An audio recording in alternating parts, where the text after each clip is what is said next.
My doctor called me last month, not to tell me something was wrong, to ask me to come in so a group of medical students could look at my blood work. I am 85 years old.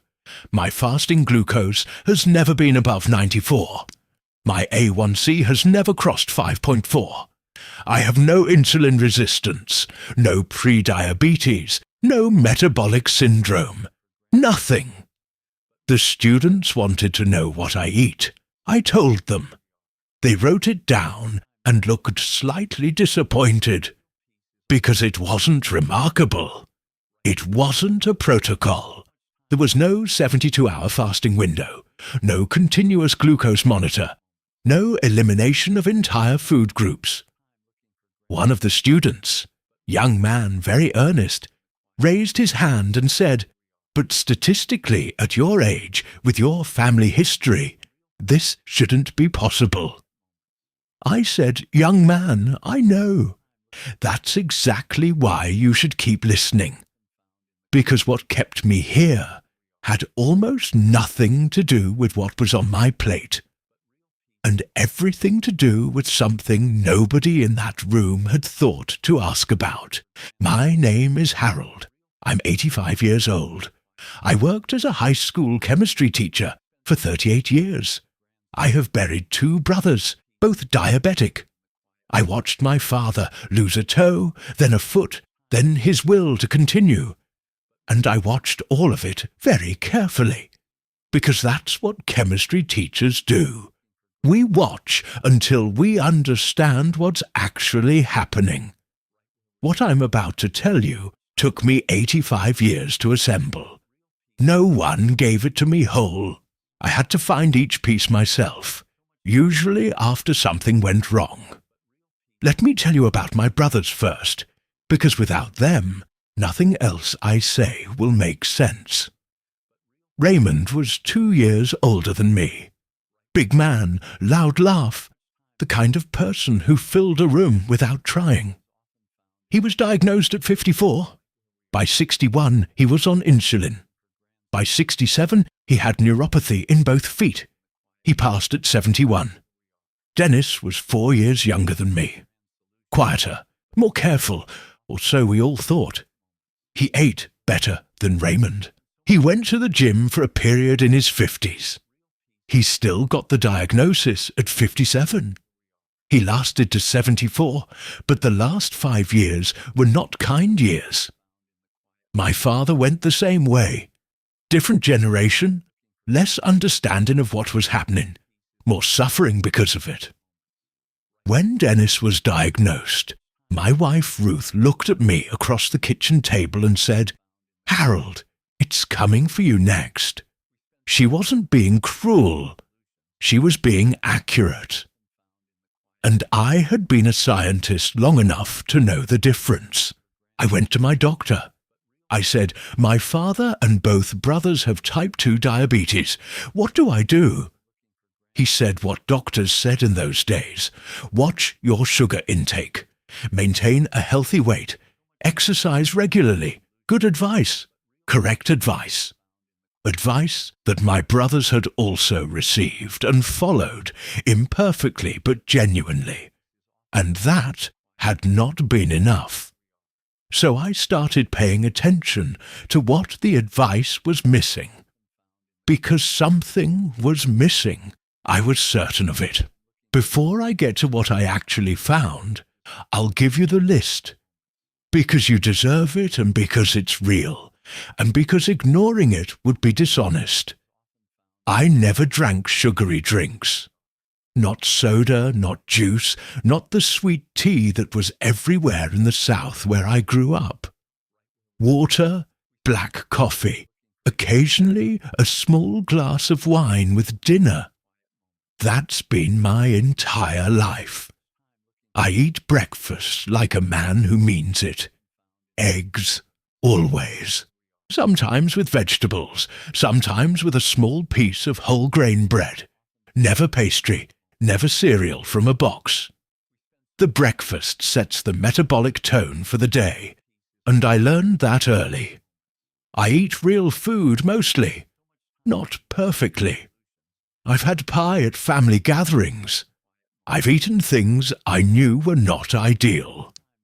But the baseline, what I eat on an ordinary Tuesday with nothing special happening, has always been protein, vegetables, some fat, modest starch. Nothing engineered, nothing that requires a paragraph of ingredients to explain itself. I walk every day for the last 40 years, a minimum of 30 minutes. Not jogging, not a fitness class, not anything requiring equipment or a subscription. Just moving through the world on my own 2 feet, which is what feet were designed for. I sleep well, always have, 7 to 8 hours. I don't treat this as optional. I drink alcohol sparingly. A glass of wine, sometimes 2 on a special occasion. I have never been drunk since my 20s, and I don't miss it. That is the list.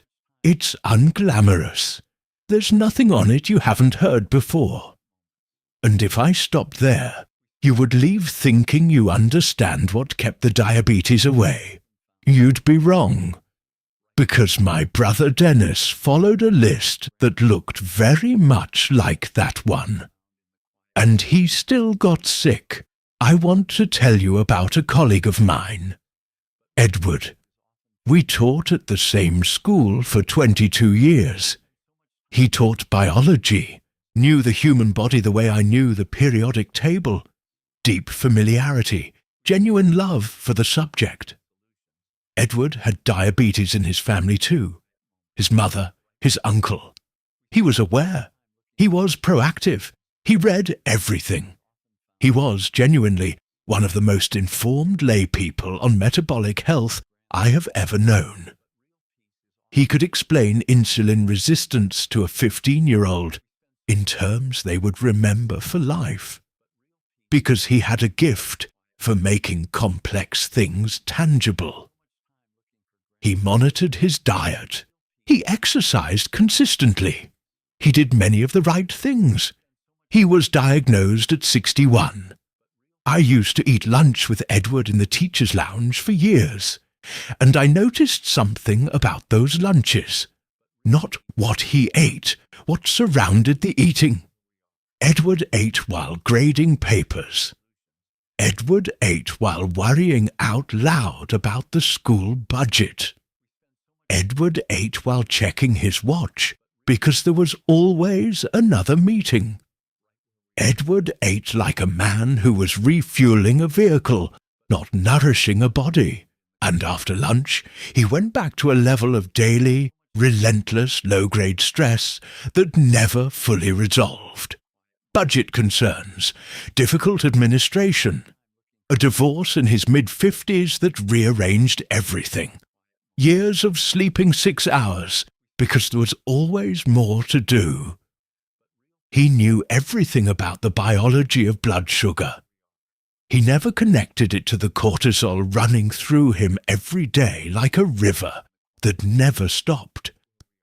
I thought about Edward for a long time after his diagnosis, because there was a lesson in him that no textbook had given me directly. The body does not process glucose in isolation. It processes glucose inside a life. Here is what I came to understand, slowly, over decades of watching and reading and losing people. Chronic stress is not a feeling. It is a biochemical state. When you are chronically stressed, not acutely frightened, not occasionally worried, but chronically, persistently, day after day, in a low-grade state of threat, your body releases cortisol, consistently, regularly, like a faucet that won't fully close. And cortisol tells the liver to release glucose into the bloodstream.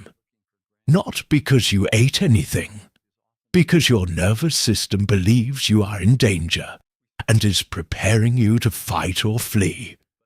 But you are not fighting. You are not fleeing. You are sitting at a desk or lying awake at 2 in the morning, or scrolling through something that makes you afraid, or replaying a conversation you had 3 days ago. The glucose goes into the blood. Insulin rises to meet it. And over years and years, that system, which was designed for genuine emergencies, not for modern chronic pressure, begins to wear out. I am not a physician. I want to be clear about that. I am a retired chemistry teacher who read voraciously and paid close attention. But what I read and what I watched in the people around me pointed to the same place again and again. The ones who stayed metabolically healthy into old age were rarely the ones with the perfect diet. They were the ones who had found a way, consciously or accidentally, to not carry the weight of their lives in their bloodstream. So let me tell you what I did. Not the diet, the other part.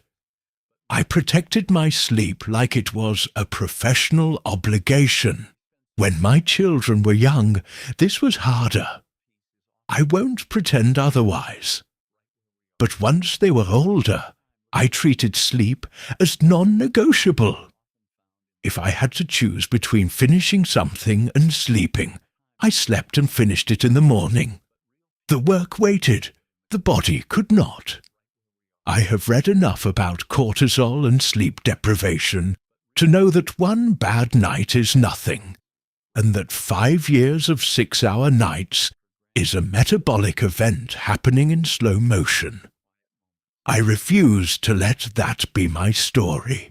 I built a place inside each day that belonged to no one else. For me, this was the early morning. Before school, before the family was awake, before the obligations began. 30 minutes that were entirely mine. Coffee, the newspaper, sometimes just sitting on the back steps watching whatever the sky was doing.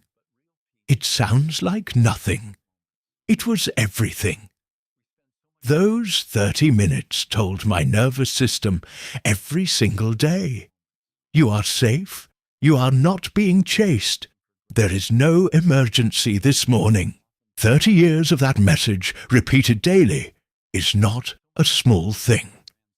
I learned, very late and imperfectly, to put things down.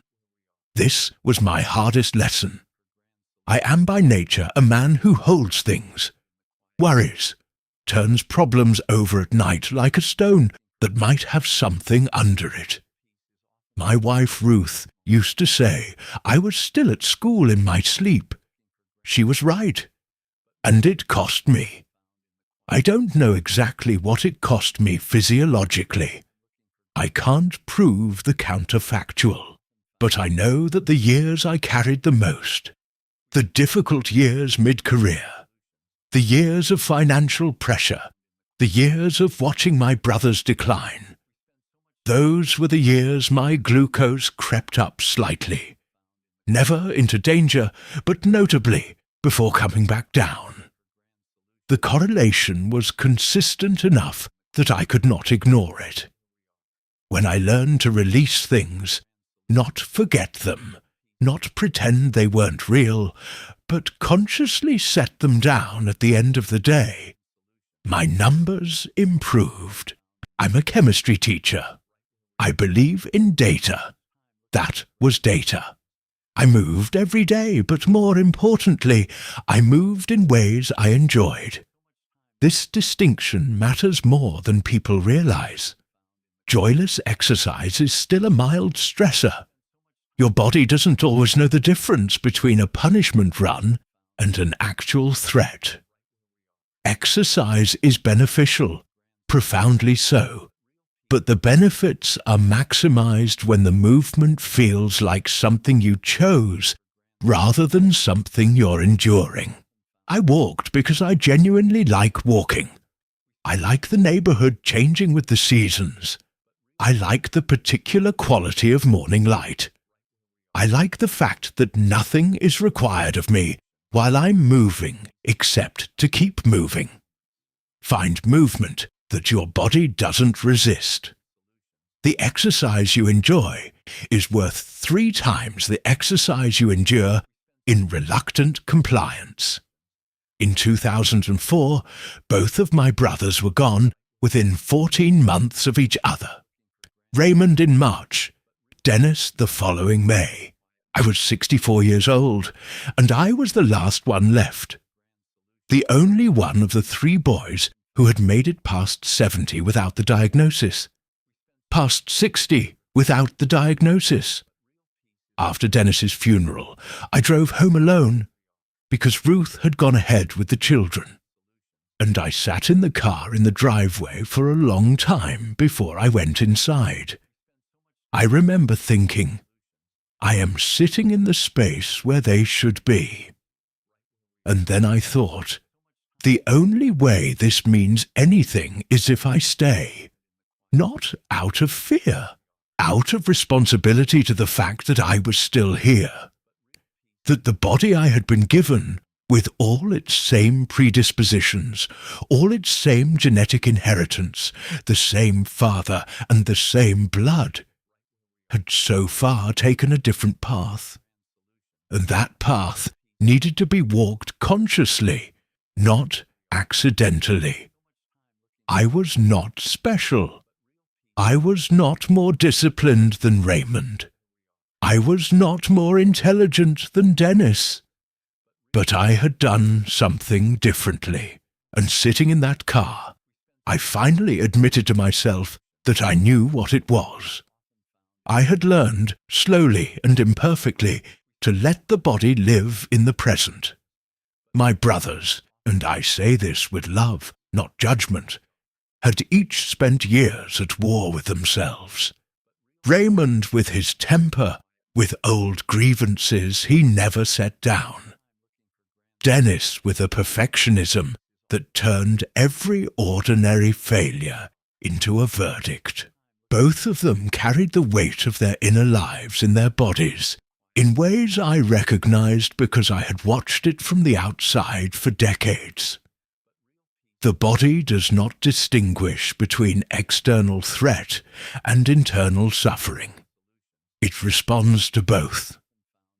When I went back to talk to those medical students, the ones my doctor had assembled to look at my blood work, I told them the list. They expected the list.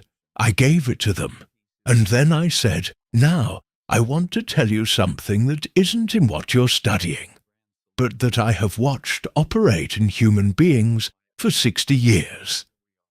I told them about Raymond and Dennis, about Edward, about the cortisol research I'd read, about the car in the driveway after Dennis's funeral.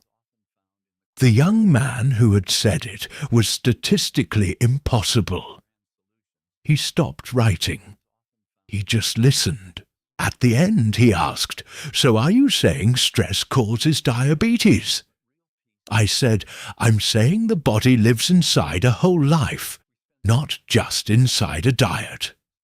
And when we ask why some people get sick and others don't, we are asking a question that is bigger than blood sugar levels. We are asking about the entire weight of how a person spent their years." He was quiet for a moment. Then he said, "They don't teach us that." I said, "I know. I waited my whole life for someone to write it down clearly, which is why I'm telling you now. I have to say something uncomfortable, because I promised myself this would be honest. Part of this is luck. My metabolism, for reasons I can't fully explain and don't take full credit for, has been relatively forgiving. My brothers shared my genetics and they were not as lucky. There are people who do everything I've described: the sleep, the food, the stress management, the movement, and still get the diagnosis. Because genetics is not a minor variable. I did not earn everything I have. Some of it was given to me by fortune, and to claim otherwise would be to disrespect everyone who did everything right and still lost. What I can say honestly is this: the practices mattered. The stress work mattered perhaps more than the diet. The sleep was non-negotiable. The daily reason to move was essential, and the decision, made deliberately in a driveway in 2004, to stay present in my own life rather than drift through it, mattered more than I can quantify. But luck was also there. I won't pretend otherwise. Half-truths are for people who still have something to protect. At 85, I have nothing to protect and everything to give away freely. My name is Harold. I am 85 years old. This morning I woke at 6:15, made black coffee, sat on the back steps for 25 minutes, watched 3 separate birds argue over the feeder Ruth put up before she passed, and felt, genuinely felt, grateful to be a witness to such a small, ridiculous, beautiful argument. That is what 85 years has taught me. Not a supplement, not a protocol, not a glucose monitor.